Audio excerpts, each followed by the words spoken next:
அஸ்ஸலாமு அலைக்கும். வாழ்க்கை வட்டம் என்பதற்காக எல்லா விஷயத்திற்கும் வளைந்து கொடுக்க முடியாது. தன்மானம் தனக்கே சொந்தமானது, பிறர் வளைக்க அல்ல. எப்படி பேச வேண்டும் என்று கற்றுத்தர நிறைய பேர் இருக்கிறார்கள். ஏன் பேசாமல் இருக்க வேண்டும் என்று கற்றுத்தர வாழ்க்கை மட்டுமே இருக்கிறது. உருவத்தை, உடையை, பணத்தை, படிப்பை வைத்து யாரையும் எடை போடாமல் நல்ல இதயம் உள்ள மனிதர்களை தேர்ந்தெடுப்போம்.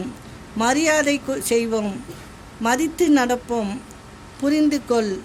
இரு பக்கமும் கூர்மையான கத்தியை கவனமாக பிடிக்க வேண்டும். அது போல எந்த பக்கமும் சாயக்கூடிய மனிதர்களோடு கவனமாக பழக வேண்டும். கவனம். நம்முடைய வாழ்க்கை நன்றாக இருப்பதற்கு எந்த அதிசயமும் நடக்க தேவையில்லை. நாம் எடுக்க வேண்டிய முடிவுகள் சரியானதாக இருந்தால் மட்டுமே போதும். அஸ்ஸலாமு அலைக்கும்.